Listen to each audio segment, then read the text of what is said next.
Today, the word Brexit echoes across the world's media. I'm not going to comment on Brexit. It's tearing a country apart. It's actually tearing a lot of countries apart. But 60 years ago, if one very rich Irishman named John J Hanley had succeeded in his audacious attempt to purchase Northern Ireland and gift it back to the Irish Republic, none of us would be listening to this. Northern Ireland does not have to rely on the Irish government or the European Union to prevent a return to borders of the past. His dream was for a united Ireland. We can to avoid a hard border emerging on our island. And his plan was very simple. It just involved the purchase of the 6 counties of Northern Ireland from Great Britain and a removal of the border. We've always said that there's only one red line in these matters, and that's when... 60 years ago, the issue of the Northern Ireland border was absent from world news headlines. However, the Connacht Telegraph of August 1955 carried a news item that would soon bring that same border back into full media focus. Last trip, it will be recalled, the world-famous Baron of Broadway visited 10 Downing Street and Stormont in an effort to purchase the 6 counties and end partition once and for all. We do not know what cards he might have up his sleeve for this trip. Throughout this period, the 1950s, when the Baron was trying to purchase Northern Ireland, he wrote to An Taoiseach, Eamon de Valera, several British Prime Ministers.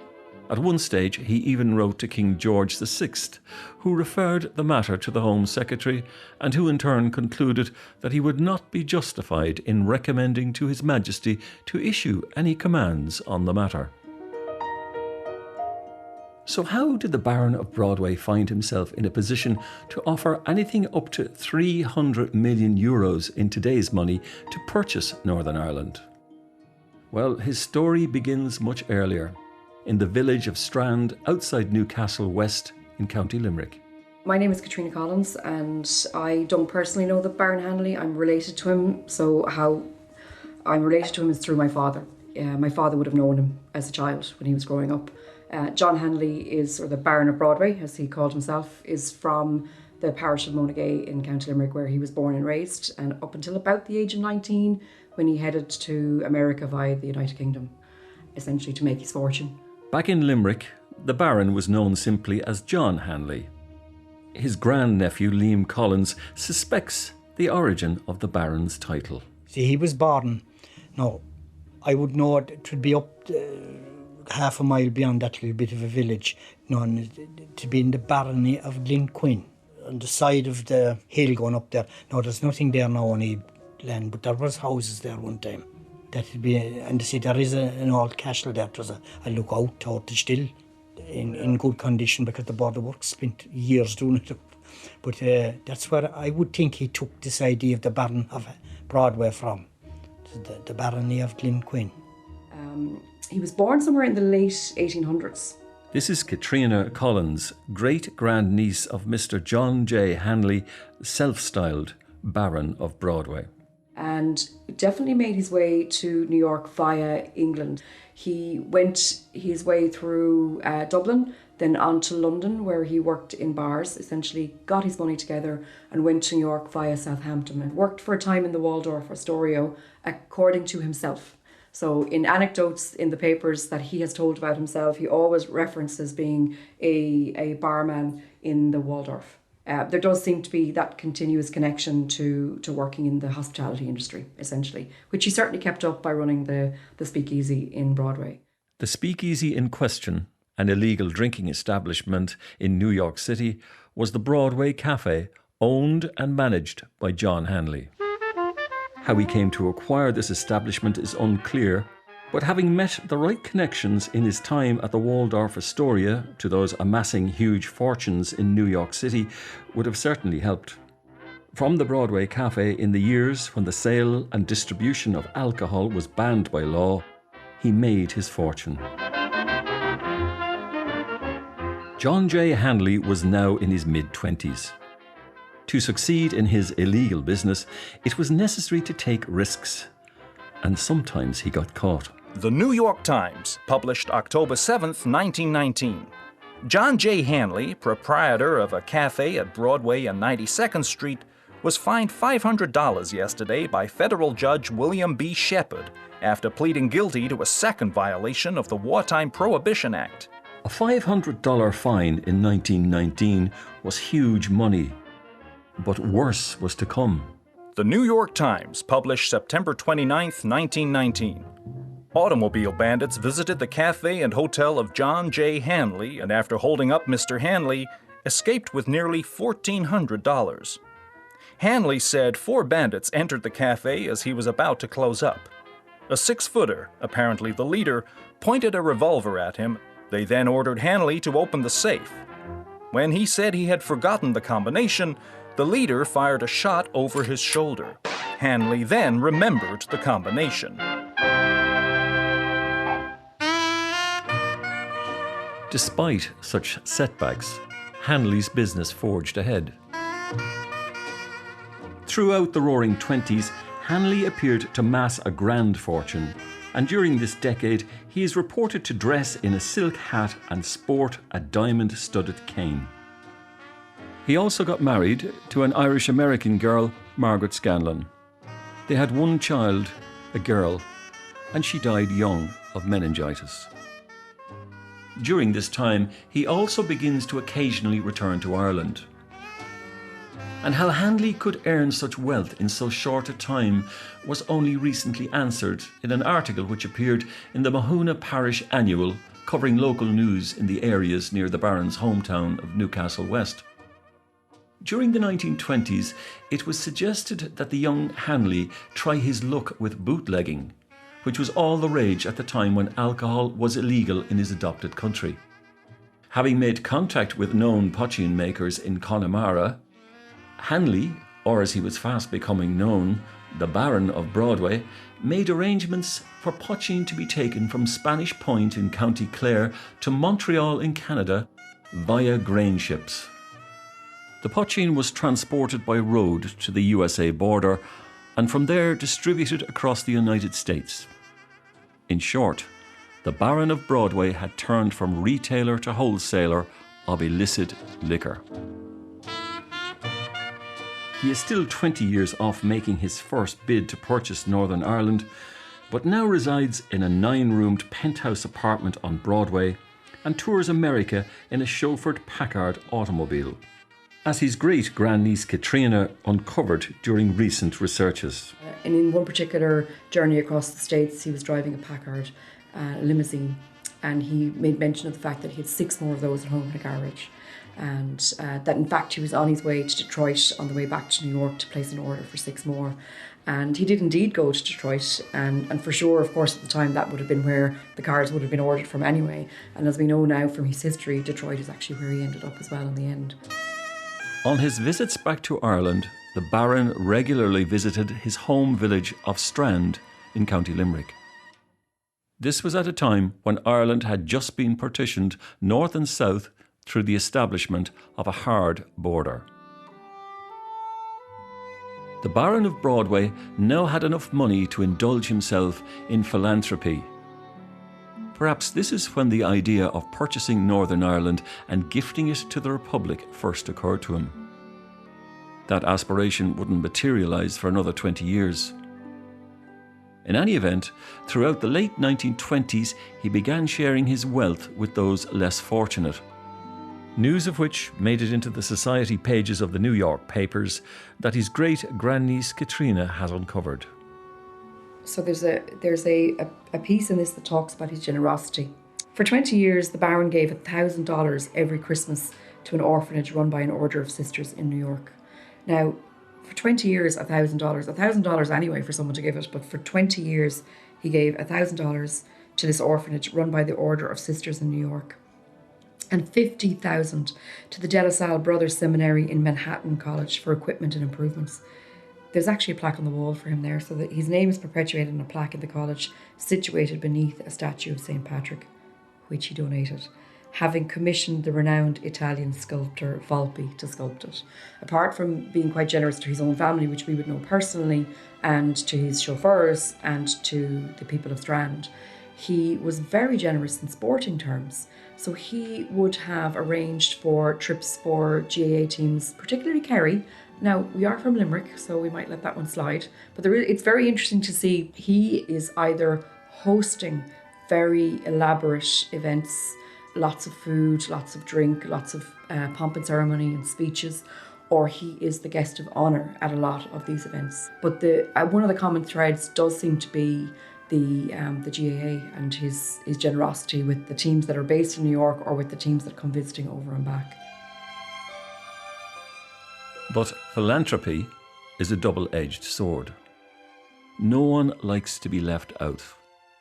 As a letter published in the New York Advocate in 1928 reveals. Glenmore Strand, Newcastle West, 1928. Baron J Hanley, Broadway, New York City. My dear Baron, I take the liberty of writing these few lines to you to wish you the compliments of the season.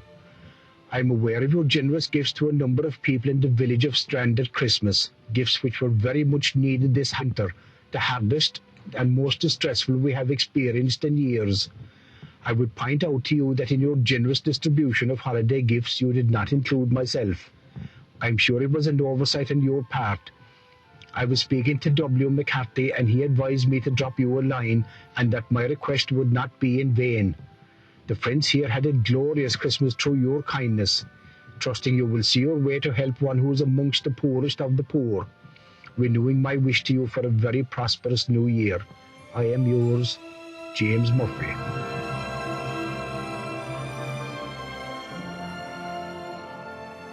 As Ireland was fighting the war for independence and then the Civil War, the Baron of Broadway was insulated from conflict, but busy gathering together a fortune. But all that came crashing down in October 1929. October 29th, 1929, Black Tuesday. The New York Stock Exchange is in a panic. Frantic investors have scrambled to unload their stocks at any price. Everyone wants to sell. No one wants to buy. Suddenly, even the most gilt-edged securities are practically valueless. The stock market crash has come, and the Great Depression has begun. Whether through accident or design, the Baron seems to have somehow managed to escape financial ruin in the Wall Street crash. He diversified. Many investors simply couldn't take the loss. Years later, the Baron revealed his survival strategy as he was being driven to the Irish border by his chauffeur, Austin Gannon. He says, I was in real estate and bootlegging. So, yeah, you can put your own pictures on that. And he says, I wasn't like thousands of other people. Why? I said, I didn't jump out the fucking window. He said, so, you know, he was a great character. I didn't, and he says, I stayed put and I came back and made money. He may not have lost all his wealth, but John J. Hanley lost something perhaps more precious. When his money left him, so too did his wife Margaret. In the early years of the Great Depression, he again appears in the New York newspapers, this time as a slum landlord. The New York Times published March 15th, 1932. Baron of Broadway is cleared. A charge of not supplying hot water to tenants at 1398 3rd Avenue, brought against John J. Hanley, the owner, was dismissed by Magistrate Emilio in Yorkville Court yesterday after the agent for the building had testified that tenants, before renting apartments, were informed that there were no hot water facilities in the building. Hanley, sometimes known as the Baron of Broadway, carries a diamond-studded cane, which is said to have cost $7,680. The Baron Hanley began establishing a pattern of returning to his native place every second year. He would arrive by ocean liner into Cove in County Cork, together with his big American car and his entourage. His arrival added a splash of welcome colour to a black and white Ireland, particularly helped by the appearance of his specially painted green, white and gold limousine. Johnny Doherty was one of those who flocked to the quayside to witness the spectacle of the Baron's arrival. At the moment we're looking at Spike Island and the fairground, and behind that you have Fort Davis. This is the harbour proper here. This particular morning, I don't know what day of the week it was, that I came down here. I heard there was a dignitary coming off, and someone set it up at the school. The Baron of Broadway's coming in today. So I better go down and have a look at him. Now, I've seen quite a lot of dignitaries coming in here, like Cardinal Cushing, Abbot Costello, General Eisenhower. Where we're standing now, I was standing about here. Hi, Tony. Grand. This fellow, the Baron of Broadway, arrived. And he would have been there by that white window there with the 3 million emigrated from Queenstown, like. And he was talking to a lot of his people that were with him.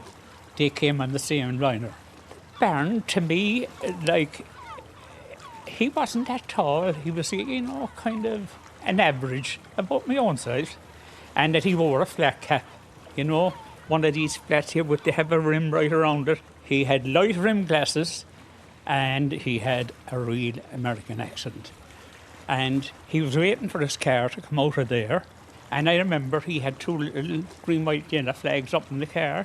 And he had a crowd around him here. And there was one Yank standing here alongside of me. And the Baron was up there and he says, my friend Digger Odell is with me. He's the last man to leave you down. He's an undertaker. He was like a, for all the world, a fella going for an election. He was, telling stories. This fella that was standing alongside of me, he said, oh, he's some character, the Baron, he says. I didn't actually talk to the Baron, only what I saw and what I heard them say. But I just wanted to see the Baron myself.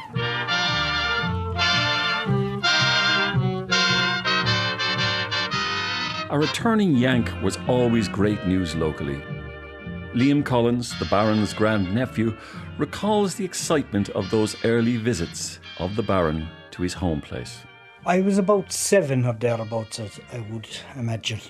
And I remember him on 3 occasions coming to Ireland, because I can remember 3 of the drivers, all deceased, of course, at this stage, and he would stay here in Newcastle West in Egan's Hotel. Now it's no longer a hotel, it's a public house now, known as the Central. He would visit Monagea, because that's where he was born, Monagea, Glenquin, that would be the area, and Monagea School. He always visited that and threw out some money there to the Coins. He used to stay around for 5 or 6 weeks, but he used to take us for drives in the car. And he was fairly exact, all right. My sister here can verify that for you. Well, I used to get car sick, so he wouldn't take me in the car then. No one knows if the Baron could drive. Reports in the US papers always say that he was chauffeur-driven. And his visits to Ireland were no different. The first chauffeur I remember him, he was Ambrose, here from, that were known as the Millionaire Ambroses, here from Newcastle West. Then after that he had a fella by the name of Jackie Nash. He was here from down there at Kill Road. And then he had a chap by the name of, he was Guinea or Guinea, whatever they like to call him. He'd be from the Tournafulla direction. Those 3 I remember quite well. During the 30s and 40s, the Baron didn't just visit Ireland regularly. He also went on the circuit followed by the rich and famous. And this during a time when the world was at war and many were suffering shortages and rationing. During that time, he visited Havana, Mexico, Hollywood and Rome. Some of the world's geographic boundaries were redrawn in the wake of the Second World War. The 1948 Republic of Ireland Act enshrined 26 counties of Ireland and gave the country a new name: the Republic of Ireland. The 6 counties of Northern Ireland would remain part of Great Britain. This was 20 years before Bloody Sunday and 50 years away from the Good Friday Agreement. In 1950, John J Hanley arrived to offer what he viewed as a simple solution: buy the 6 counties of Northern Ireland back from Great Britain and unify the island. His initial bid is referenced in historian Denis O'Driscoll's book Reflections on Limerick. In the relevant chapter, he picks up on the Baron's Republican vitriol. A vociferous opponent of partition, the Baron became an avowed proponent of its abolition and the reunification of the 6 counties with the motherland. But, unlike those expats who bewailed what they called the great injustice from a distance, John Hanley decided to do something about it. He let it be known that he was a man on a mission. He would spend his fortune attempting to get back for the newly declared republic what he described as the stolen 6 counties. Let this border be abolished forever, he thundered. His major attempt to address his great grievance came when he announced he would travel north to confront the bigoted Unionist Prime Minister Basil Brooke, alias Lord Brookborough, who in 1933 infamously boasted that he never employed Catholics on his estate and recommended that his fellow Unionists do the same. The Baron would offer the Premier £1 million or more to hand back the stolen 6 counties. As an established, successful businessman, why did Hanley use such provocative, inflammatory language if his offer was serious? The question arises, was he just hell-bent on generating embarrassment for the old enemy? His offer of $1 million was declined. He later increased his bid to $6 million, $1 million per county. This too was rejected. Undeterred, the Baron wrote a larger cheque and arrived on the doorstep of number 10 Downing Street later on in 1950.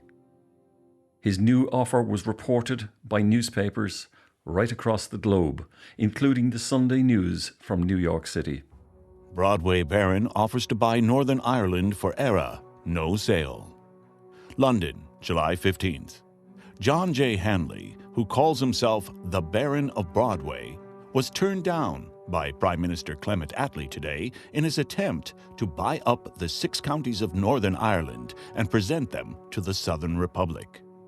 Hanley, florid, red-headed, and 57, whose friends call him a bit of a fellow full of imagination, drove up to Attlee's official residence at number 10 Downing Street. The former owner of Broadway Saloon, Hanley was attired in straw hat and baggy pants. He carried a gold-headed cane. "I want to purchase Northern Ireland and give it to Era," Hanley told the footman who opened the door. "I wish to offer Mr. Attlee $12,600,000 for it." The poker-faced footman inquired politely if the Baron had an appointment. When he said no, he was politely asked to leave. He drove off in a big limousine, with American and Irish flags waving in the breeze.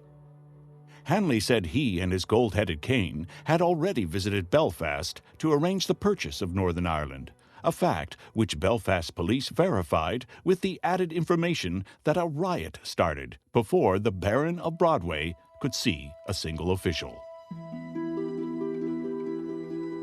By this stage, the Baron had twice travelled to Belfast, where the tricolours were ripped from the wings of his car, and his visits incited riots.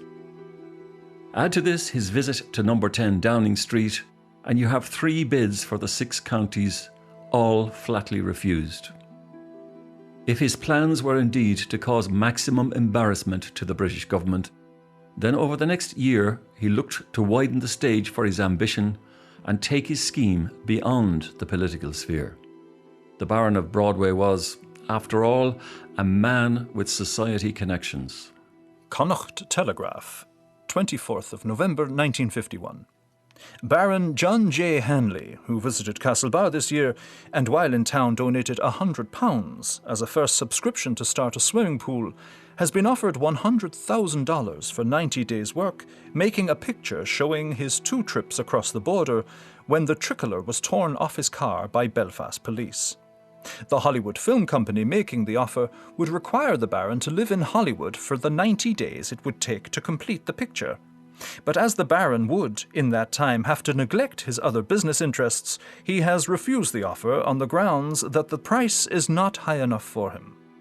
One Hollywood scenario writer says in a Brooklyn paper, "For months I have been searching for an outstanding character for my new picture scenario, and was almost frantic when fate threw in my path one of the most picturesque personalities I have ever met. Few men have had the glamorous, thrilling, dramatic life of Baron John J. Hanley of Broadway. Now we must bring that to the public on the screen. It seems that the Baron's society connections to Hollywood didn't carry the weight that he hoped for. That film was never made. Throughout this period, the 1950s, the Baron liked to use the Eris Hotel in Castlebar as a base. By then he was a national celebrity. Greyhounds, swimming pools, fishing trophies bore his name. His connection to Castlebar was a somewhat romantic one. The intimacy of long car journeys can bring about confidential disclosure. Austin Gannon, his last chauffeur, heard one such revelation from Hanley. And he told me something. He told me something in confidence. That there was a family named Tierney owned there as hotel. And her husband died. And Mrs. Tierney was running the hotel, and he got very friendly with her. So that would be the basis of the story there. We got angry at him. You should speak freely to me. He maintained he got engaged to Mrs. Tierney, and that was the first time he was here, and that he gave her a very expensive ring, engagement ring. And Mrs. Tierney apparently fell down the stairs in the hotel one morning and was found dead at the bottom of her stairs. I remember that myself now. And he was very upset about her. And he inquired about her ring. And there was no ring on her finger. And it was never found. 1955 was the Baron's last trip to Ireland. It was 2 years since the movie project failed. In the past, his provocative trips to Belfast generated the publicity that Hanley craved so much. He was hell-bent on going north for one last time to create as much noise as possible, and this time with a fatter cheque in his inside pocket. So we had a journey to Belfast. It was a Pontiac car, and he had it painted in the Irish flag colours, as green, white and orange. And it was a fine big American car, 8-cylinder engine in it, an automatic gearbox in it and all like that. But I got used to it very quick, left-hand drive. And you know, it was very spectacular looking. So we were met at the border with 2 police cars, RUC police cars, and an inspector. He said to us, I would recommend that you take down the Irish flag from the car. We had 2 flags in the car. And it's the first time I ever seen an RUC man in my life. Green uniform, he had a red head and the cap sitting on the top. I can still see him to parkage there. And I was looking out the window, and there was this revolver as near as this to me in my face. Jeez, I was terrified. And he says to me, Austin, go out and take down the flag. So I took down the flag and wrapped it up and put it in the car, and we took off. The other flag was a paper flag. That was never interfered with or touched. The cavalcade drove north from the border, RUC escort vehicles back and front. The huge Pontiac limousine, still provocatively painted in green, white and gold with shamrocks emblazoned on both front doors. The world's press awaited their arrival in Belfast. We went into Belfast this evening about 5 o'clock in the evening with the escort. So we ended up in the Grand Central Hotel in Belfast at the time. It was the hotel at the time, you know. Christ, the place was crowded with people and reporters, and there was no television that time, I think. It was all cameramen and things like that. So he went into the hotel, and inside in the conference room, there must be 100 or 150 people there. Journalists, paper people and everything. And he was sitting up on the high stool, so I could see everyone. And they were all firing questions at him. This, that and the other. And his mission was to buy the 6 counties. Austin is the last living witness to the events of that evening in September 1955, when the world's press handled a cheque for $24 million. Imagine a room in which a cheque valued in today's money at $250 million is being passed hand to hand. The real question is, was that cheque genuine? And they were all asking him all sorts of questions. And some reporter says, could we see the check? And it was passed all the way around to the hall. There was a huge crowd in it. Now, the police were inside there as well with us. And that was grand. They all looked at the check and things like that. And later on, someone says to him, Mr. Hanley, could we see that check again? And the place was silent. Couldn't be found. Check couldn't be found. Jesus, the police shut down everything, locked doors and everything like that. And a big search was going on in it. And it was a bit touchy now at this stage. A knock came to the door. It was locked. A knock from outside came to the door. And the police opened the door, and in comes the reporter. And he says, the reporter says, what's all the excitement about? What's going on? And it says, the check is missing. It's not, he says. I have it. There it is there. And sure, it was a relief. And he says, I had it down in the bank, he says, and the check is genuine. It's genuine. When it comes to the Baron of Broadway, it is sometimes difficult to separate fact from fiction. In the days that followed that press conference, Austin's suspicions were raised by rumours that reached his ears. I'm not 100% sure that it was the Baron's check at all. There was somebody behind him that was interested in buying the North, so the check was genuine. But as far as I know, he was there as a front for somebody. That's as much as I can know about it. While we'll never really know the truth behind the Baron of Broadway's cheeky offers to purchase Northern Ireland, the most plausible explanation may lie in the answer provided by New York historian Gary Egan. So the United Irish Counties Association in New York was established in 1904, and it had a main aim, and actually still does have a main aim, to promote Irish culture and society in the city. But as the title of the organisation would suggest, its political wish was to see the establishment of an independent, united 32-county republic.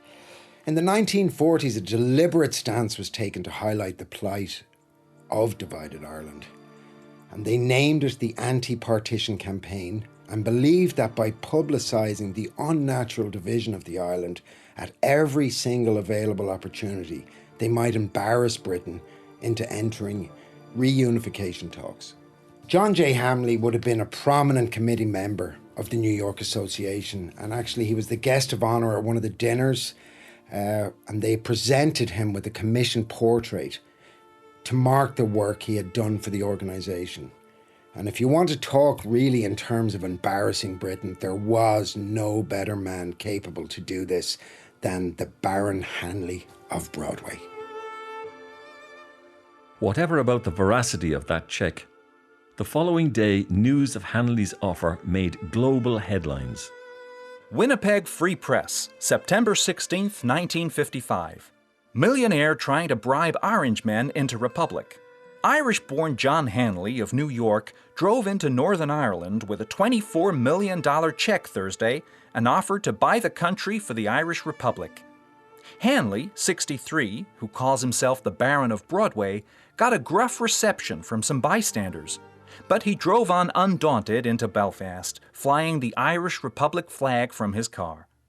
The cheque was made out to Lord Brookborough, Prime Minister of the 6 counties of Northern Ireland, which adjoined to Britain inside the framework of the United Kingdom. The Baron never did get to present his cheque to Sir Basil Brooke, the Prime Minister of Northern Ireland. Immediately following the press conference, the RUC escorted him as far as the border.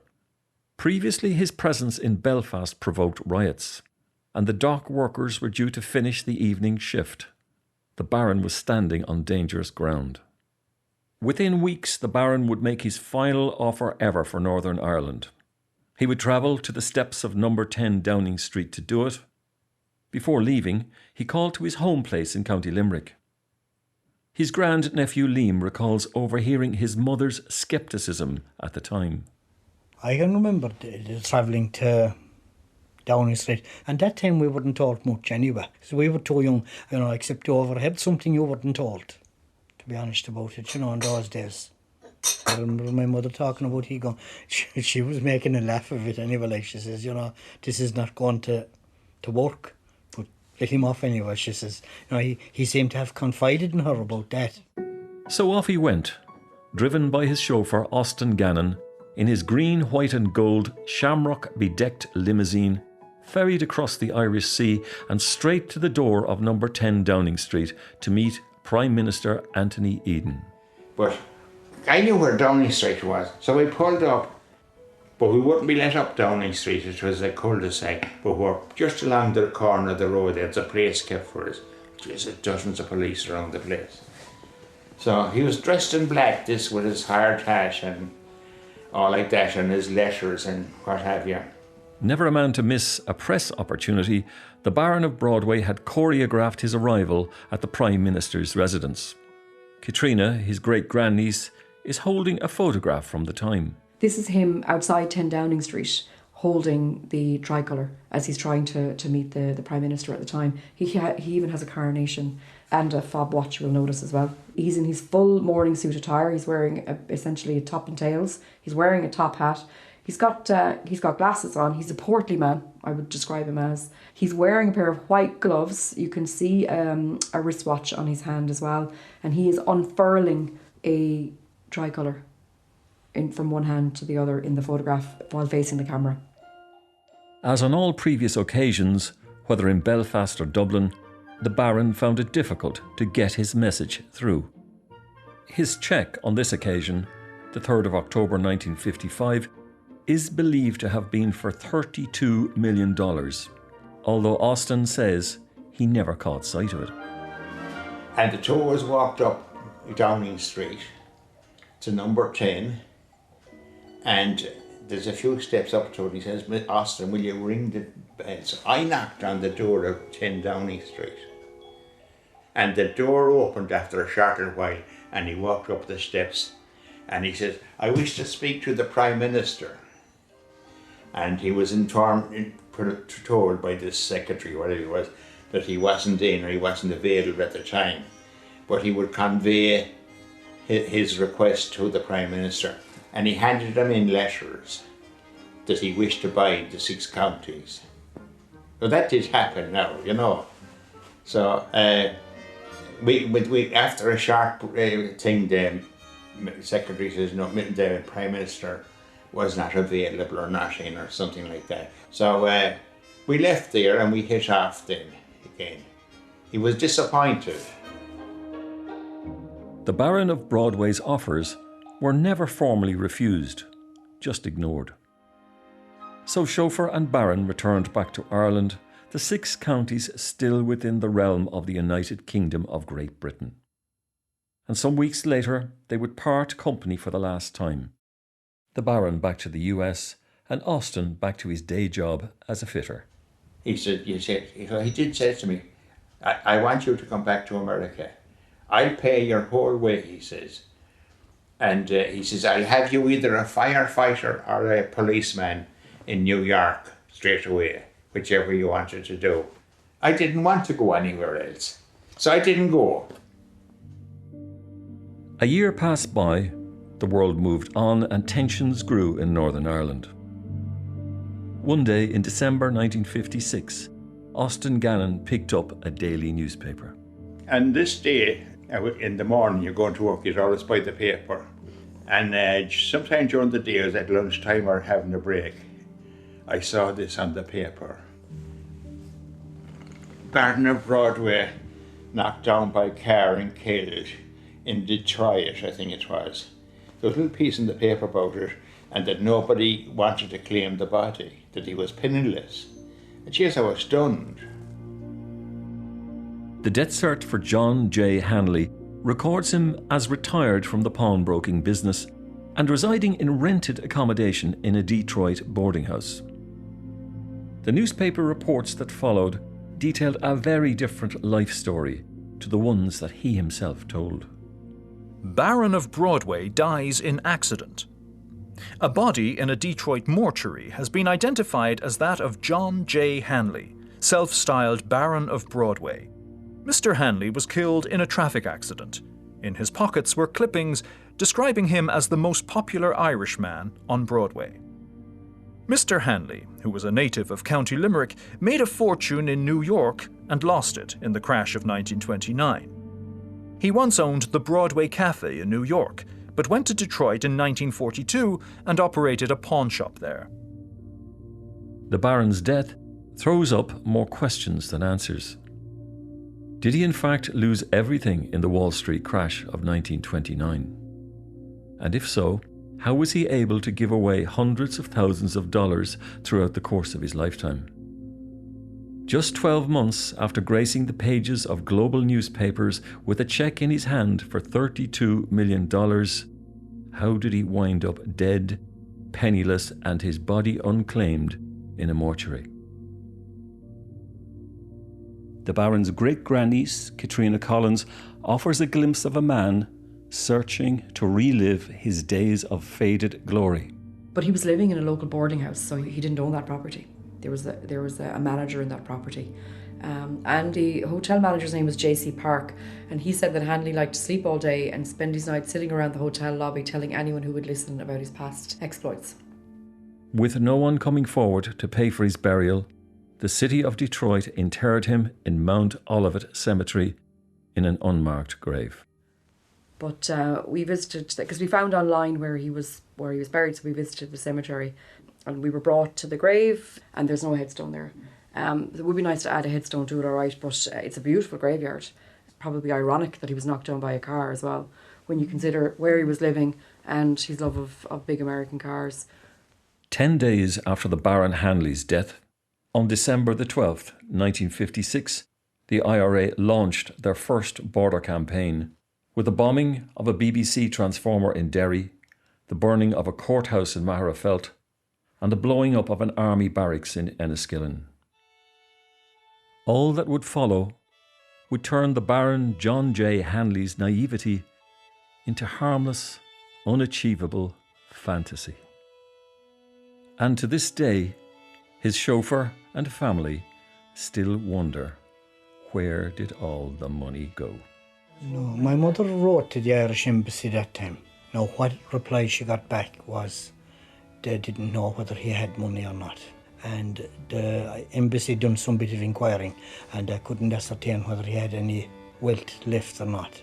So we'll never know. I still don't believe it. I feel sad about it. Yes.